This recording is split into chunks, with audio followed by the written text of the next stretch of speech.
네, 오늘 깨부책 학당의 출연자. 예, 정말 오늘 컨셉을 알려드릴게요, 먼저.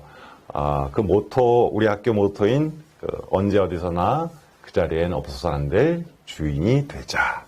예, 그런 사람입니다. 자, 오늘 초대 손님은 프로 이직러를 자처하는 51의 이지석 동문입니다. 현대자동차 달탐사 모빌리티 책임연구원입니다. 어서 오세요. 안녕하십니까. 이지석입니다. 저는 이 달탐사 모빌리티? 어떻게 발음을 이걸 끊어 읽어야 되나요? 네, 정확히는 달탐사 모빌리티가 맞을 것 같습니다. 달탐사 모빌리티. 네. 항공대 항공우주공학과 학사. 이게 경력이 너무 많아서 제가 이렇게 고개를, 네. 카이스트 항공우주공학과 석사신데 그동안에 뭐 정부 출연 연구소, 외국계 회사, 스타트업을 거쳐서 올해 현대자동차로 또 이직을 했습니다. 그래서 아까 프로 이직러라는 말씀을 제가 드렸는데요. 자, 도전의 아이콘이자 MZ세대 전형인 이지석 동문이신데 우선 이게 달탐사 모빌리티 하면은 달에 간 우주인이 달에서 이용하는 교통수단인가요? 네. 보통은 이제 예전에 저희가 1950년대나 60년대 기억들이 많이 있으실 거예요. 그때 TV에서도 발사하고 달에 가고 그 냉전 시대에 많이 이루어졌던 이제 우주 탐사들을 많이 기억하실 텐데요. 그때 마지막으로 기억하시는 게 아마 달에서 우주인들이 차를 몰고 갔던 것까지도 아마 보셨을 것 같습니다. 기억납니다. 네, 그동안 그리고 나서 한동안 달에 뭘 보내거나 사람이 가거나 하는 일이 없었어요. 굉장히 큰 비용이 들기 때문에. 근데 최근 들어서 이제 달에서도 달에 대한 자원들에 대한 이슈라든지 아니면은 달을 기점으로 더 먼 우주로, 심우주로 가는 이제 여행의 기착점이라든지 이런 이유 때문에 이제 달에 대한 관심이 다시 높아지고 있고요. 그래서 거기서 이제 이동을 해야 되니까 보통은 이제 그런 모빌리티들이 필요할 텐데 두 가지로 보시면 좋을 것 같은 게 사람이 탈 수 있는 모빌리티가 하나 있고 스스로 움직이는 모빌리티가 하나 있을 것 같아서 1단계로는 지금은 전 세계적으로 스스로 움직이는 모빌리티를 주로 하고 있고 저도 지금 그 단계에 있다고 보시면 좋을 것 같습니다. 대단한 일 같아요. 아닙니다. 제가 대단한 일 한다기보다는 이제 뭐 여러 사람들이 모여서 다 같이 하는 거라고 볼 수 있겠습니다. AI 연구 교육 하셨잖아요. 전문가이시기도 한데 이 AI가 인간의 지능을 상당히 앞지르는 그런 시대가 과연 올까요? 완벽하게 앞지르는. 글쎄요, 저는 이게 굉장히 궁금합니다. 상식적으로 알 수 있는 게 뭐가 있을지. 네, 맞습니다. 저희도 오늘 아침에도 제가 여기 오면서도 저희 뭐 단톡방이나 이런 데서 그런 얘기들을 굉장히 많이 했어요. 그러니까 요새 들어서 아마 너무 이제 요새 금지어로도 되어 있는 모임에서는 챗GPT 얘기가 굉장히 많이 나오고 있어요. 그래서 이 챗GPT가 어느 정도의 사람 이상으로 더 대답을 잘 하고 문맥을 잘 이해하는 거 아니냐 뭐 이런 얘기를 하면서 곧 그러면 사람을 뛰어넘겠네라는 얘기와 더불어서 좀 더 깊게 가면은 그러면은 사람이 이해한다라는 건 뭐지? 뭐 이런 원론적인 얘기까지도 많이 하고 있는데 이게 기계적으로는 부분으로 그럴 수 있는 가능성은 충분히 있다라고 보지만 이게 저희가 두려움을 가지고 이 기계나 기술이 나를 뛰어넘어서 내가 도태된다라는 느낌보다는 이 기술들이 우리를 도와주고 사람들은 더 그걸 기반으로 더 성장할 수 있는 그런 단계로 가지 않을까라고 생각을 하고 있습니다. 사실 요즘에 그런 얘기도 많이 나와요. 공정성을 필요로 하는 어떤 직종의 AI를 써야 된다 이런 얘기가 나오거든요. 예를 들면 경기의 맞습니다. 심판이라든가 그런 얘기들이 많이 나오고 있습니다. 자, 챗 GPT가 화제입니다. 이게 이제 특정 세대들 이상은 이거에 대한 개념이 얼른 들어오지 않을 수가 있는데요. 어떻게 이걸 활용하고 이제 어떤 건지 좀 설명을 해 주시죠. 요새 너무 전문적인데요. 네, 전문가들이 되게 많으셔서 말씀드리기 좀 조심스럽긴 한데 저도 이제 일반인에서 조금 더 아는 정도로 설명을 드리면은 챗GPT라고 하면은 결국은 대화형 방식으로 인공지능에서 자연어 처리라고 하는데요. 내추럴 랭귀지 프로세스라고 하는데 이 자연어 처리를 굉장히 심도 있게 들어가면서 예전에는 저희 옛날에 심심이라는 어플 같은 게 있었어요. 그래서 물어보면 그거를 이제 어떤 규칙에 따라서 대답을 해주는 그런 것들인데 그게 굉장히 고도화되어서 이제는 굉장히 많은 데이터, 그러니까 저희가 생각하는 것보다도 훨씬 많은 데이터를 학습시키면 이 챗GPT는 단순히 그 규칙에 따라서 A가 들어오면 B를 대답해라 이런 게 아니라 A가 들어왔을 때 내가 이 수많은 언어 데이터 기반으로 제일 최적의 답을 생성하는 모델이에요. 그림을 그려주는 것처럼 언어를 하나 생성해주는 모델이어서 이 챗GPT가 그걸 생성해줘서 대답을 해주는데 그 데이터 양이 워낙 방대하기 때문에 기존 사람이 일반적인 한 명이 생각하는 것보다 더 많은 양질의 데이터 대답을 해줄 수 있고요.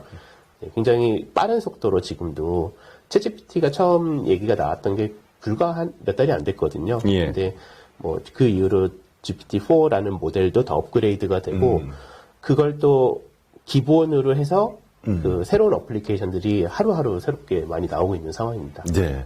MZ 세대인데. 네. 예, MG를 열고 들어오는 세대입니다. 인정합니까? 저는 인정하는데, 다른 세대들이 저를 인정을 해줄지는 모르겠습니다. 워라밸을 별로 중시하지 않는 워커홀릭으로 알려져 있습니다. 그렇게 일을 열심히 하시나요? 맞나요? 네. 제 동기, 저희 50일에 단톡방이 있는데, 제일 많이 하는 얘기가 일 그만해라는 얘기 하나랑, 건강 좀 챙겨라라는 얘기를 동기들이 이제 많이 해줍니다. 아니, 뵙기에는 건강해 보여요. 네네. 너무 건강해 보여서.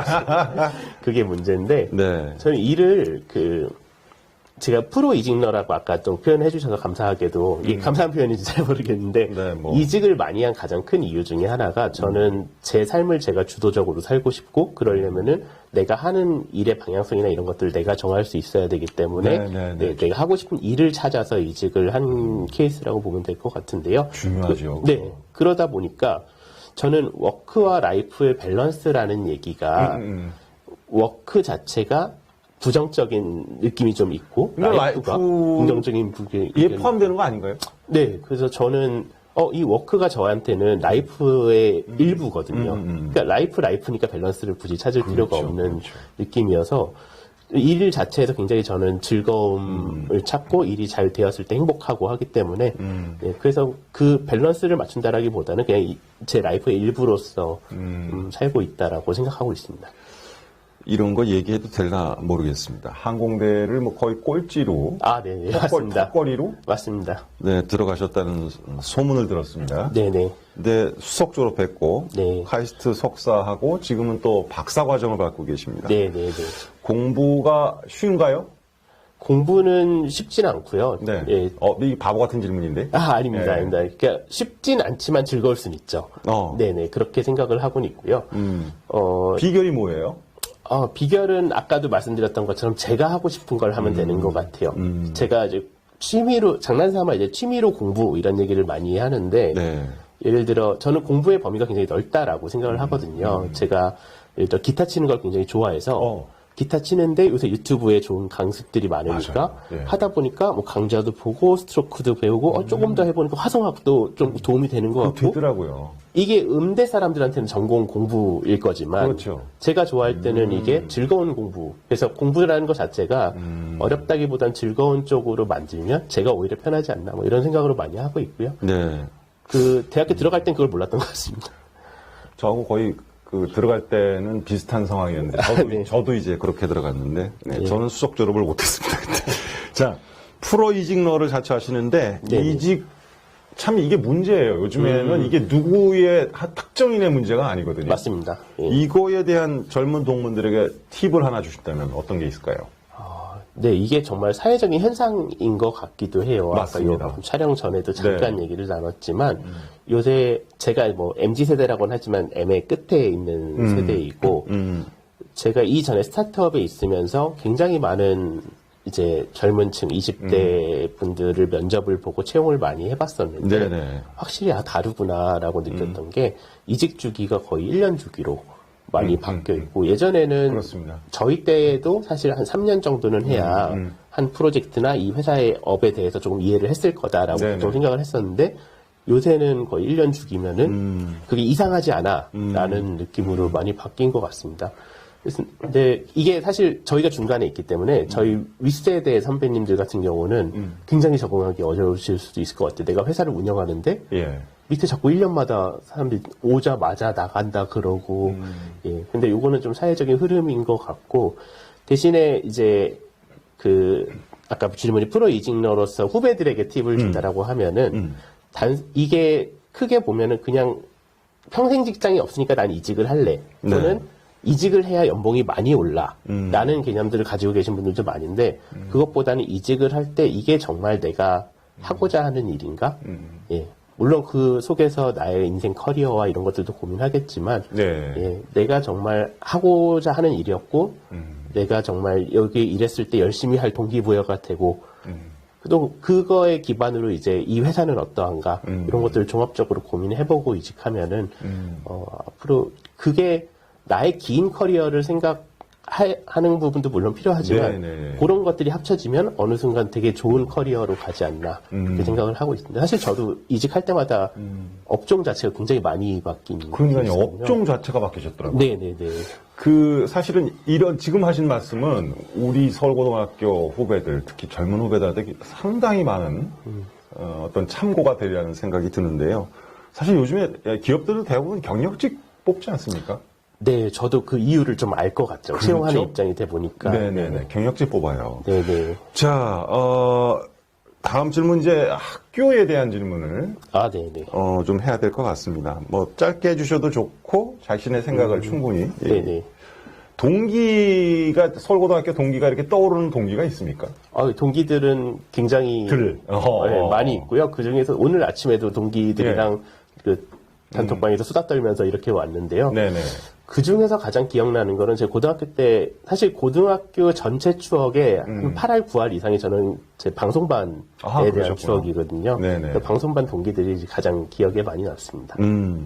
선생님도 있으실 것 같아요. 네, 저도 진다 오면서 선생님들을 오늘 아침에 요 1층에 역사관에 가니까 네네. 병풍으로 그 연도별 선생님들 사진이 다 있더라고요. 그래서 맞습니다. 그 사진으로 찍어서 옛날 추억도 얘기하고 했었는데 저는 1학년 때 담임 선생님이셨던 신효식 선생님이라고 계셨어요. 수학 네. 선생님이셨는데 네. 그분이 굉장히 기억에 많이 남는 게 그때도 제가 공부를 열심히 하던 때가 아니었는데 선생님이 항상 너는 하면 잘할 수 있는데 왜 이렇게 안 하니라고 되게 부드럽게 말씀해 주셨어요. 네, 근데 고3 때까지도 그 말씀을 들었던 게 좀 문제긴 한데, 네, 그렇게 계속 이제 관심 가지고 봐주시고, 부드럽게 말씀해 주시고 했던 게, 그 당시에 저희가 이제 제가 학교를 97년, 8년 요때 다녔는데도, 그때 선생님들이 약간 무섭고 엄한 시절이 있었으니까. 아직은. 예. 근데 그래서, 그렇게 부드럽게 잘 말씀해준 선생님이 흔치 않으셨는데 굉장히 기억에 많이 남았습니다. 서울고 시절의 에피소드가 있습니까? 학교 다닐 때? 뭐 누구나 한 가지씩은 다 있죠? 네, 너무 많을 것 같은데요. 네. 저희 뭐 방송반 하면은 항상 생활 패턴이 조금 달랐던 것 같아요. 아침에 지금은 이제 두발 자율화가 됐지만 저희 때 두발 단속 아침에 했지 않습니까? 그 교문 들어오는 거 아주 지옥 같았어요. 맞습니다. 학생 중임 선생님이 항상 교문에 서 계시고, 근데 방송반이 그때 아침에 교문을 들어올 때, 학생들 올 때 클래식을 틀어주는 그런 게 있어서 굉장히 일찍 왔습니다, 학교를. 다른 학교보다 등교 시간이 빨랐어요. 네, 그래서 저는 그것보다도 더 한 30분 정도 일찍 와서 선생님들 출근하시기 전에 와서 두발 단속을 피하고 그 방송실에서 그래서 제가 항상 내가 하겠다. 그래서 방송 음악 틀어놓고 뭐 그랬던 기억들도 나고 수업도 사실 그 중간에 학교 방송이 있으면은 교장 선생님이 찾으셔서 이제 방송반 뭐 엔지니어나 아나운서들 찾아서 이제 부르시는데 그걸 좀 악용을 해서 그 당시에는 수업도 많이 땡땡이 치고 잘했습니다. 했던 것 같습니다. 자, 그래도 우리 학교는 참 좋은 학교입니다. 맞습니다. 누구나 그거는 동의할 텐데요. 나는 그 시절에 그러면 서울고등학교를 다녔기 때문에 나는 이것을 얻었다. 어떤 게 있을까요? 무엇보다도 가장 좋다라고 생각하는 거는 동기를 포함한 선후배님들이신 것 같습니다. 이제 언제 어디서나 없어서는 안 될 사람이 되라는 것처럼 대신에 또 언제 어디서든 또 선배님, 후배님, 동기들이 계셔가지고 제가 살면서 정말 모든 게 다 없어져도 선배님, 후배님, 동기분들은 어디든 있겠구나 이런 생각도 많이 들고 그 외에도 방금 말했지만 언제 어디서는 없어도 되라라는 게 학교 다닐 때는 잘 몰랐거든요. 그냥 학교 다닐 때는 그냥 그런 말인가 보다 생각했는데 이제 조금씩 이제 사회생활을 하다 보니까 이게 참 지키기 어려운 말인데. 맞아요. 이걸 지키면 정말 대단한 사람이 되는 거구나라는 생각이 많이 들고, 그래서 그 말을 지키려고 저도 그렇고 제 동기들도 그렇고 많이 노력을 하고 있습니다. 그래요. 자, 요거는 방송 프로에서도 많이 나오는 네네. 그런 건데, 서울고는 나에게 무엇이다. 서울고는 나에게 인생입니다. 인생이다. 네.